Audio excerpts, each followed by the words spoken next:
नाज़िन मटियारी में नौजवान ज़ुबैर सुमरो से बदफेली की कोशिश दौरान खंजर हणी मर्निंग करण वाले वाक़े खिलाफ सवें शहरी रोडन ते निकिरी आया आहिनि।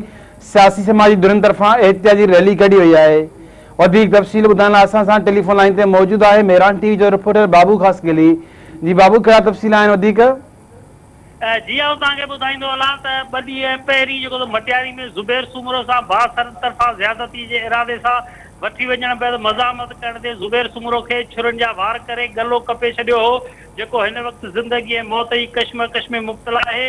पर अञा ताईं जेको संदसि जवाबदार गिरफ़्तार न थी सघिया आहिनि, जिन जी गिरफ़्तारी जे ख़िलाफ़ अॼु पीर सरहंदी मोहल्ले खां प्रेस क्लब मटियारी ताईं सभई माण्हुनि पारां जेको जवाबदारनि जी गिरफ़्तारीअ लाइ एहतिजाजी रैली कढी प्रेस क्लब मटियारी आॾो जेको एहतिजाजी धरणो हयो वियो आहे। ऐं तव्हांखे इहो ॿुधाईंदो हलां त मुज़ाहिरे जी अॻुवाणी समाजी अॻुवाण पीर अली शेर सरहंदी, सुमरात आल सिंध जे सदर अली मोहम्मद सुमरो ऐं ॿिया करे रहिया आहिनि।